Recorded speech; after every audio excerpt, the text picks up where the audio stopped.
ये शम्स आलम है और मैं आपको बता दूं शम्स आलम देश ही नहीं बल्कि विदेश में भी भारत का झंडा लहरा चुके हैं। शम्स आलम भाई के हाथों में आप देख रहे हैं राज्य स्तर का मेडल है, देश स्तर का और महादेश स्तर का। हम लोग तो पोखर में नहाने के लिए जाते थे बचपन में।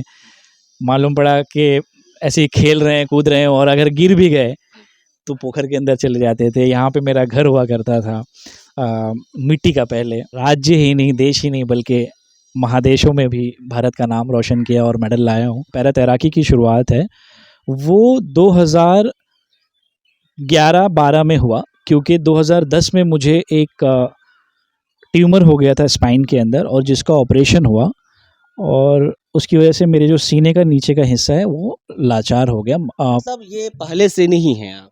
नहीं, बिल्कुल मुझे ऐसा पहले से बाद नहीं में हुआ। जी बिल्कुल, ये मुझे बात। क्या उम्र थी आपकी? उस समय मेरी उम्र 23-24 साल थी मेरी। देखिए, आज लोगों को ये दिख रहा है कि लोग मेरे पास आ रहे हैं न्यूज़ चैनल के माध्यम से या मेरा नाम हो रहा है, लेकिन इससे जो पीछे की कहानी है, जो मेहनत हमने की है 2010-12 से लेकर के 2024-25 तक, वो बहुत कठिन है। उसमें बारिश के अंदर बारिश हो, सर्दी हो, गर्मी हो, धूप हो, कुछ भी हो जाए, लेकिन आपको स्विमिंग पूल जाना है, आपको प्रैक्टिस करना है, आपको कोई बोलने वाला नहीं है। जब आप खुद से मोटिवेट हो जाते हैं, आपको करना है, आपके पास कोई विकल्प नहीं है, तो फिर आपको कोई रोक नहीं सकता है। कि अब जो आप गेम खेलने जा रहे हैं, तैराकी करने जा रहे हैं, वो कहाँ पे आगे? अब अभी मैं चूँकि अभी आइसलैंड से मैं खेल करके आया हूँ, जहाँ पे मैंने 6 मेडल जीता है, 1 गोल्ड, 3 सिल्वर और 2 ब्रॉन्ज। आइसलैंड से भी जीत कर आए? जी, आइसलैंड से मैं जीत के आया। और वहाँ कौन सी देश से जो आपका यादगार पल रहा? ऐसे तो बहुत सारे देश है। आइसलैंड हो गया, फिर उसके बाद क्रोएशिया गया हुआ था मैं यूरोप में, फिर पोलैंड गया हूँ मैं, फिर जर्मनी गया हूँ। एशिया महादेश से यूरोप महादेश तक आपने गया है गेम खेलने के लिए? हाँ जी, मैं कनाडा भी गया हूँ, मैं अमेरिका भी गया हूँ, चाइना गया हूँ, अलग अलग तरीके, ऑस्ट्रेलिया गया हूँ। 2010 में जब मैं एशियन गेम्स के लिए सिलेक्ट हुआ था और मेरी बीमारी की वजह से मैं जा नहीं पाया, तो एग्जैक्टली 8 साल के बाद 2010 से 2018 में मैं दिव्यांग होने के बावजूद एशियन पैरा गेम्स, जो कि बहुत बड़ा खेल होता है, एशियाई खेल होता है, उसमें मैं गया इंडोनेशिया जकार्ता और वहाँ पे भारत का नाम रोशन किया। और वहाँ पे भी तिरंगा गाड़ के आया। बिल्कुल, तो ये बहुत ही यादगार पल होता है। जब शम्स आलम का पैरा तैराकी का सफर शुरू होता है, उस दरमियान यही जो तालाब देख रहे हैं, इसी तालाब में पहली बार तैराकी लगाते हैं। उसके बाद शम्स आलम की हौसला को देखा जाता है इस फील्ड में कि कुछ कर सकता है। उसके बाद जो इनके पेरेंट्स होते हैं, जो इनके सहयोगी होते हैं, उनके कहने पे और इनके जो जज्बा होते हैं, उस जज्बा को देखते हुए आगे राज्य स्तर पे जाते हैं, वहाँ भी ये मेडल जीतते हैं। उसके बाद जो नेशनल लेवल है वहाँ पे जाते हैं, इंटरनेशनल लेवल पे जाते हैं और इसी तरह से लगातार सैकड़ों मेडल और गोल्ड मेडल जीत कर अपना नाम एक इतिहास में लिखवा लेते हैं। हम बात करेंगे शम्स आलम से और जानेंगे कि एक बिस्फी प्रखंड के छोटे से रथौस गांव से निकलकर इतनी बड़ी सफर कैसे तय किए और आखिरकार आज जो इतिहास लिख दिए हैं, ये सफर कितना कठिनाइयों से भरा पूरा रहा। पहले स्वागत है आपका, मुबारकबाद है मेरे चैनल पे। बहुत बहुत धन्यवाद आपका और आपके चैनल का, द लाइफ बिहार का। और मुझे अच्छा लगा पहली बार कि कोई न्यूज़ चैनल से हमारे गांव में आया है, जो मेरा निजी गांव है रथोस वहाँ। और मेरे लिए सबसे बड़ी खुशी की बात है कि वो तालाब, वो पोखर जिसके अंदर मैं सबसे पहले स्विमिंग किया, और उस वक्त तो मुझे ये पता भी नहीं था कि इसको स्विमिंग कहते हैं। हम लोग तो पोखर में नहाने के लिए जाते थे बचपन में।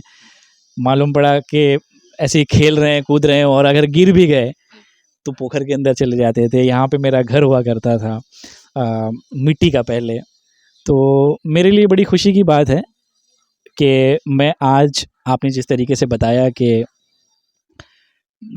अपने राज्य ही नहीं, देश ही नहीं बल्कि महादेशों में भी भारत का नाम रोशन किया और मेडल लाया हूँ, तो मेरे लिए खुशी की बात है।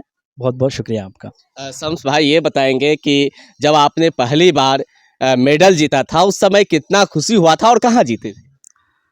देखिए, मैं ऐसे तो मेडल जो मेरा शुरुआत हुआ है पैरा स्विमिंग का, जो पैरा तैराकी की शुरुआत है वो 2011-12 में हुआ, क्योंकि 2010 में मुझे एक ट्यूमर हो गया था स्पाइन के अंदर और जिसका ऑपरेशन हुआ, और उसकी वजह से मेरे जो सीने का नीचे का हिस्सा है वो लाचार हो गया।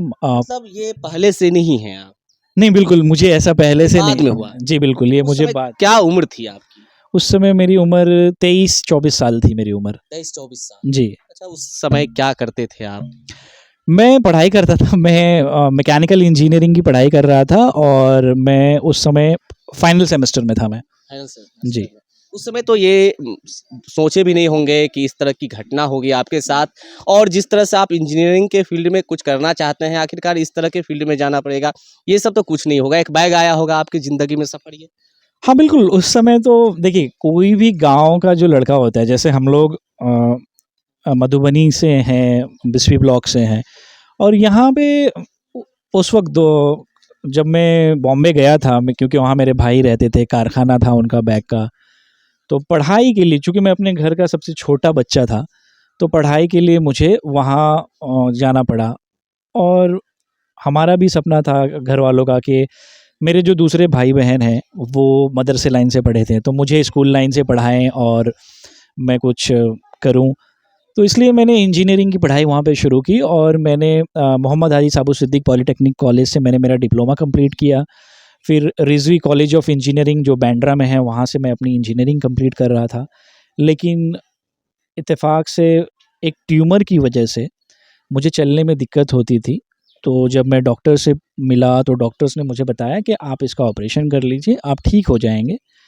वो मुझे याद है 2010 का टाइम था और उस वक़्त मैं कराटे में नेशनल चैंपियन था। उस समय भी? जी, उस समय तक मैं कराटे के अंदर अंतर्राष्ट्रीय लेवल तक खेल चुका था और 50 से ज़्यादा मेडल थे मुझे। और मैं यूनिवर्सिटी चैंपियंस था, गोल्ड मेडलिस्ट था मुंबई यूनिवर्सिटी। और मैं नेशनल चैंपियनशिप जो 2010 में हुई थी औरंगाबाद महाराष्ट्र में, उसके अंदर सिल्वर मेडलिस्ट था। और जो टॉप 3 मेडलिस्ट होते हैं उनको नेशनल कैंप में ले जाया जाता है और 2010 में ग्वांगझोउ चाइना के अंदर एशियन गेम्स होने वाला था। तो मैं उसके लिए मजबूत दावेदार था। कराटे के ज़रिए? जी, कराटे के ज़रिए। जब मैं चल फिर सकता था, कराटे करता था। लेकिन चूँकि ये डिसेबिलिटी आ गई मुझे और उसके बाद किस्मत बिल्कुल पलट गई और पूरी ज़िंदगी ऊपर से नीचे हो गई। इस भाई की कहानी बड़ा ही अनोखी है। मैं आपको बता दूं कि ये पहले इंजीनियरिंग के छात्र थे, मैकेनिकल इंजीनियरिंग के, और ये कराटे के फील्ड में भी एशिया लेवल पे कुछ करना चाहते थे अपने देश के लिए। लेकिन जैसे ही ट्यूमर होता है और इनकी ज़िंदगी में एक मोड़ आ जाती है, और जब ये मोड़ आती है तो ये अपने हौसला से नहीं मुड़ते हैं। कोई कोई व्यक्ति अपने हौसला से मुड़ जाते हैं और कहीं ना कहीं रास्ता भटक जाते हैं, लेकिन शम्स आलम भाई लगातार मेहनत करते रहे और आज देश ही नहीं बल्कि दुनिया में एक अपना नाम लिखवा दिए हैं। दुनिया में शम्स आलम की नाम सुनी जाती है कि पैरा तैराकी में ये गोल्ड मेडलिस्ट है। क्या कहेंगे शम्स भाई, जिस तरह से आपने मेहनत किया, लगातार लगभग 15 सालों का सफ़र रहा है और आज एशिया महादेश में शम्स आलम की नाम जानी जाती है, अब कितना ज़्यादा खुशी मिल रहा है? बिल्कुल, आई मीन अच्छा लगता है। और जो मेहनत आपने पीछे की है, देखिए आज लोगों को ये दिख रहा है कि लोग मेरे पास आ रहे हैं न्यूज़ चैनल के माध्यम से या मेरा नाम हो रहा है, लेकिन इससे जो पीछे की कहानी है, जो मेहनत हमने की है 2010-12 से लेकर के 2024-25 तक, वो बहुत कठिन है। उसमें बारिश के अंदर बारिश हो, सर्दी हो, गर्मी हो, धूप हो, कुछ भी हो जाए, लेकिन आपको स्विमिंग पूल जाना है, आपको प्रैक्टिस करना है, आपको कोई बोलने वाला नहीं है। जब आप खुद से मोटिवेट हो जाते हैं, आपको करना है, आपके पास कोई विकल्प नहीं है, तो फिर आपको कोई रोक नहीं सकता है। और वही हुआ कि मैं कभी रुका नहीं। मेरी कामयाबी के पीछे सबसे बड़ा जो राज है वो कंसिस्टेंसी है कि लगातार मैं मेहनत करते गया और उसी वजह से मैं आज राज्य, नेशनल और इंटरनेशनल लेवल पे मेडल जीत रहा हूँ। ये बताइए कि जिस समय आपका प्रैक्टिस रहा, आपका लगन का दौर रहा, उस समय आपके साथ खड़ा कौन रहा? हाँ, मेरे देखिए मैं उस समय हॉनेस्टली मैं बोलूँ तो मेरी अम्मी का बहुत बड़ा रोल रहा शुरुआती दौर में। जब मुझे ऐसा हुआ, उन्होंने मुझे काफ़ी मोटिवेट किया। हालाँकि वो वक़्त था कि जब मेरे भाइयों ने भी साथ छोड़ दिया और भी लोगों ने साथ छोड़ दिया, फैमिली, फ्रेंड्स ने। लेकिन फिर चूँकि जब आपके पास कोई विकल्प नहीं होता है, जैसे मैंने आपको कहा कि विकल्प नहीं है, तो तब आपको अपने आप के ऊपर ही भरोसा करना पड़ता है और फिर आगे बढ़ना पड़ता है। मैं भी पहले बहुत रोता था कि यार क्या हो गया ज़िंदगी में? लेकिन फिर मैंने सोचा कि खेल एक माध्यम है। उस समय बॉम्बे के अंदर श्री राजा राम घाग जी जो हैं वो मेरे गुरु बने। उन्होंने मुझे बताया कि पैरा तैराकी भी होता है और आप इसमें मेडल ला सकते हैं और देश का और अपने मुल्क का नाम रोशन कर सकते हैं। तो वहाँ से मेरी पैरा तैराकी का सफ़र शुरू हुआ। मधुबनी जिला के बिस्फी प्रखंड के रथोस निवासी शम्स आलम भाई के हाथों में आप देख रहे हैं राज्य स्तर का मेडल है, देश स्तर का और महादेश स्तर का। यहाँ पे देख रहे हैं एक से एक मेडल है और ये थोड़ा सा मेडल है और इनका कहना है कि सैकड़ों ऐसे मेडल हैं जो इनके ऑफिस में है। ये बताइए कि अब जो आप गेम खेलने जा रहे हैं, तैराकी करने जा रहे हैं, वो कहाँ पे आगे? अब अभी मैं चूँकि अभी आइसलैंड से मैं खेल करके आया हूँ, जहाँ पे मैंने 6 मेडल जीता है, 1 गोल्ड, 3 सिल्वर और 2 ब्रॉन्ज। आइसलैंड से भी जीत कर आए? जी, आइसलैंड से मैं जीत के आया और वहाँ कौन सी देश से जो आपका यादगार पल रहा?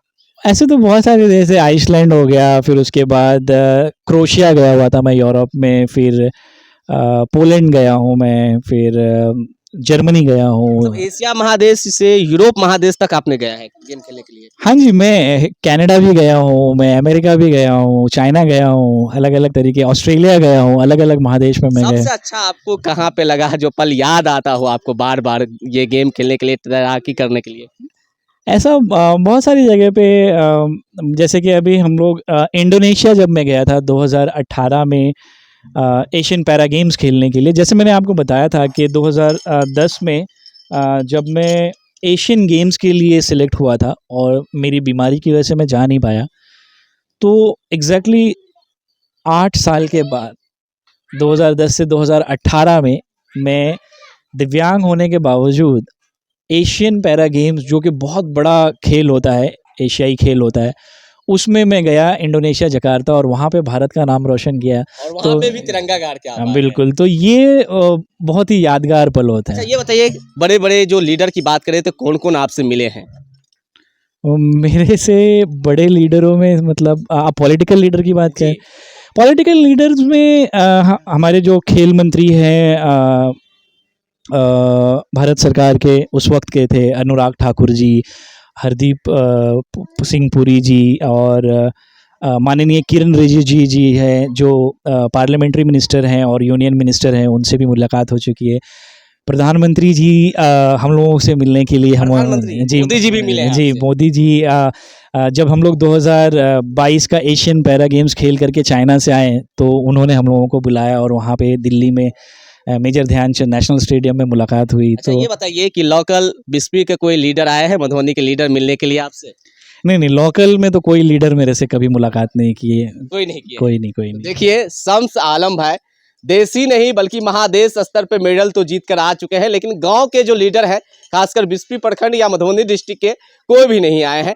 तो ऐसा है बिहार के हमारे नेताजी सब जो ऐसे मेडल जीत के गांव समाज के कोई 72% दिव्यांग आते हैं और उनसे मुलाकात करने तक नहीं आते हैं। चुनाव है, वीडियो देखेंगे, अब आएंगे मिलने के लिए, बैनर छपेगी, पोस्टर पे दिखा जाएगा, चैनल को भी बुलाएंगे हो सकता है, लेकिन आज तक नहीं आया। लेकिन विधानसभा चुनाव में जरूर आएंगे, इतना हम कह रहे हैं। क्या शम्स भाई, चुनाव में तो आएंगे आपसे मिलने के लिए? अब वो तो मुझे आइडिया नहीं है कि मुद्दा बनाएंगे, बिल्कुल हाँ वो हो आइकॉन आप सकता रह चुके हैं लोकसभा चुनाव में, आपको देखे थे नहीं। विधानसभा ऐसे चुनाव में। बिहार की अगर बात करें तो माननीय मुख्यमंत्री जी से मैं मिला हूँ और उप मुख्यमंत्री जी से भी अभी मिला हूँ जो हमारा प्रोग्राम हुआ था। हाँ।